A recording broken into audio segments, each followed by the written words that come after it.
Bienvenue dans le podcast TB Maestro, société de conseil en gestion d'actifs physiques. Bonjour Nina. Bonjour Perrine.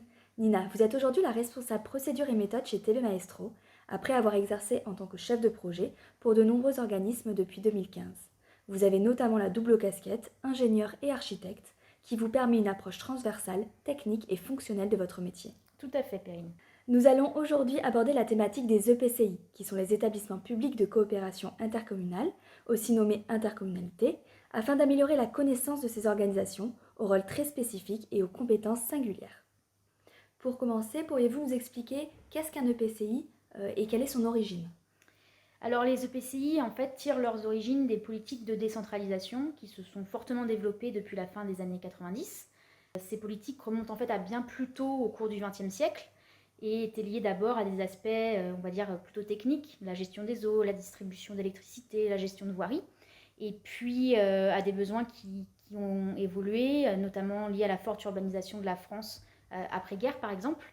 Puis la décentralisation s'est accélérée dans les années 90 et 2000.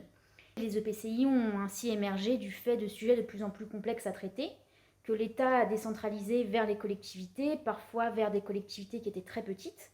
Et se regrouper, c'était donc gérer des projets de territoire, permettre une mutualisation des compétences, des moyens, des ressources qui étaient spécifiques à une échelle du territoire qui était la plus cohérente possible, par exemple selon une géographie particulière ou un bassin d'emploi. Du coup, pour répondre plus précisément à votre question, Perrine, les EPCI, c'est donc un regroupement de communes. Et ce regroupement, il forme un ensemble géographique cohérent, d'un seul tenant et sans enclave, qui peut être situé sur un ou plusieurs départements. Et donc, avec cette définition, on voit bien que le périmètre d'un EPCI peut évoluer, par exemple avec le rattachement d'une ou plusieurs communes, au contraire le retrait d'une commune. Et par exemple, une étude d'impact en cas d'évolution du périmètre est aujourd'hui obligatoire pour permettre à l'intercommunalité de se projeter sur les conséquences de cette évolution. Et par ailleurs, au 1er janvier 2021, on compte en France 1253 EPCI pour une taille moyenne de l'ordre de 54 000 habitants et environ 29 communes. D'accord Nina, merci. Et existe-t-il plusieurs catégories d'EPCI ? Alors oui, il en existe deux. La première catégorie, c'est celle des EPCI à fiscalité propre, donc ceux qui peuvent lever des impôts. Et c'est les plus connus de nos concitoyens. Ce sont les communautés urbaines, communautés de communes, d'agglomérations, les métropoles. La différence entre ces intercommunalités réside dans la taille démographique des communes et la taille de l'intercommunalité. La deuxième catégorie, c'est celle des EPCI sans fiscalité propre, majoritairement des syndicats, par exemple pour l'eau et les déchets. À noter que en fait, chaque EPCI possède aussi une assemblée, donc ce qu'on appelle le conseil communautaire, qui est formé d'une partie des élus de l'ensemble des communes qui constituent l'intercommunalité. Et puis les élus de cette assemblée communautaire sont élus suite aux élections municipales. Et la loi engagement et proximité de 2019 précise aussi que suite à ces élections, les EPCI pourront se doter d'un pacte de gouvernance. En fait, il s'agit de préciser les modalités de l'association des communes au fonctionnement de l'EPCI. Un autre organe vient avec la loi engagement et proximité, la conférence des maires, et devient obligatoire également. Il s'agit d'une réunion en fait pour convier l'ensemble des maires des communes de l'EPCI, notamment ceux qui ne sont pas conseillers communautaires, pour les informer sur les sujets en cours. Et en fait, le but de la loi engagement et proximité de 2019, à travers ces évolutions, c'est d'associer davantage les maires et les élus au fonctionnement et aux prises de décision de l'EPCI, ce qui était reproché précédemment. Merci Nina. Pouvez-vous maintenant nous éclairer sur les compétences particulières qu'ont ces intercos ? Oui, et ces compétences, elles ne sont pas exactement les mêmes selon le type de l'interco. Par exemple, pour les communautés de communes et les communautés d'agglo, il existait jusqu'à fin 2019 trois grandes natures de compétences, les compétences obligatoires, les compétences optionnelles et les compétences facultatives. La dernière évolution majeure de l'attribution de ces compétences, elle date de la loi NOTRe en 2015, même si la loi engagement et proximité de 2019 vient renforcer le rôle des communes membres et faire évoluer certains paramètres liés aux compétences. Du coup, je vais vous détailler les trois compétences, donc les compétences obligatoires, optionnelles et facultatives. Les compétences obligatoires, ce sont celles qui sont d'office transférées de plein droit des communes vers l'EPCI de référence. Donc, les plus notables, ce sont l'urbanisme et l'aménagement de l'espace, avec notamment l'élaboration de la politique et les documents cadres qui en découlent, le PLUI par exemple, le développement économique et la promotion du tourisme, l'eau ou encore la gestion des déchets. Et à noter une petite particularité, la politique de la ville et l'habitat, ce sont des compétences obligatoires pour les communautés d'agglo et optionnelles pour les communautés de communes. Sur l'aspect des compétences optionnelles, 3 sont à choisir parmi un panel de compétences possibles.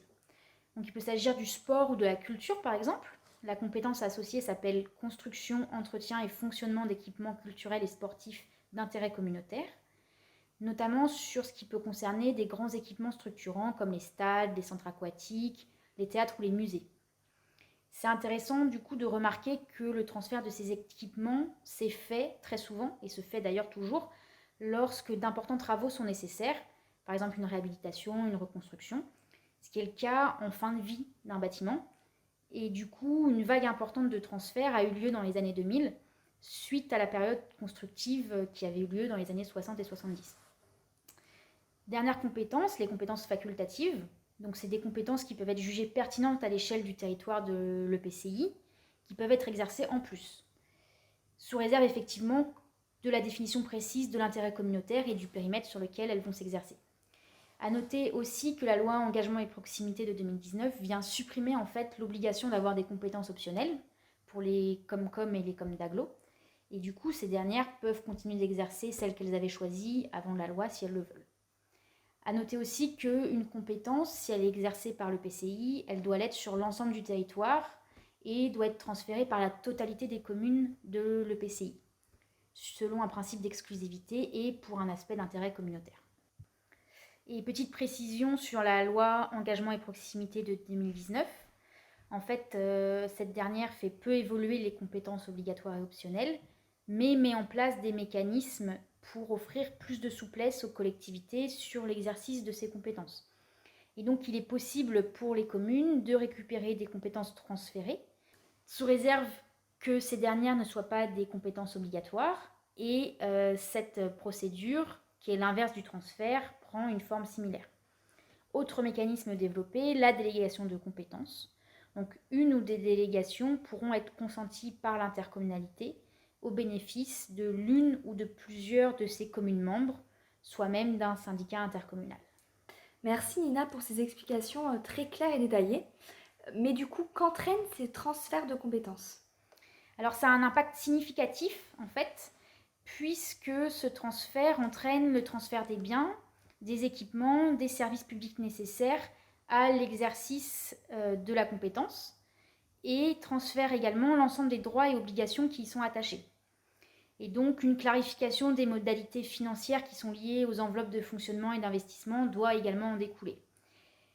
Le choix par le PCI d'exercer la compétence a un impact sur sa stratégie associée et développée sur son territoire en fait, à la différence d'une réflexion commune par commune qui pouvait exister précédemment. Du coup, quelle offre dois-je proposer? À quels besoins répondre? Comment structurer mes services pour ma population?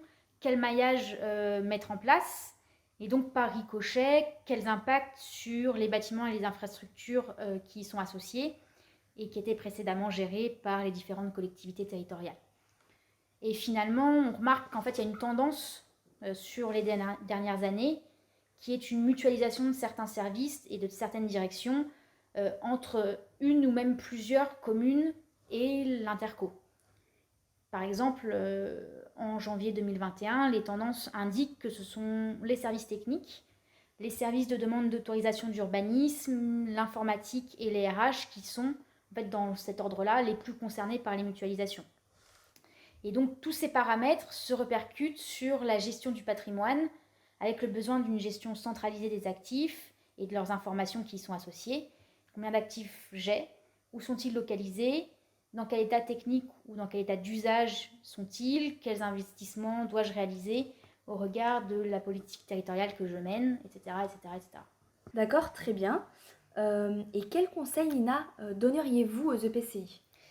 Alors du coup, comme on l'a évoqué précédemment, la complexité réside dans le fait que le périmètre des EPCI peut varier, tant en nombre de communes qu'en compétences pouvant s'ajouter ou se supprimer au fur et à mesure du temps. Et donc, on est dans un contexte fortement évolutif Et ce que je conseillerais, moi, aux EPCI, c'est de se munir d'une base patrimoniale solide et d'un schéma directeur immobilier, puisque ce sont des outils qui leur permettront d'avoir une vision commune à l'échelle de la totalité de l'intercommunalité, qui leur permettront aussi d'avoir des informations qui sont consolidées et homogènes, dans le but d'anticiper les impacts sur le patrimoine en cas d'évolution, donc en cas d'évolution sur les compétences ou sur le périmètre territorial.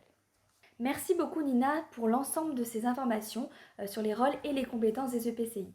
Sachez que pour répondre à l'ensemble de ces enjeux, TV Maestro peut vous accompagner. Merci et à bientôt sur le podcast TV Maestro.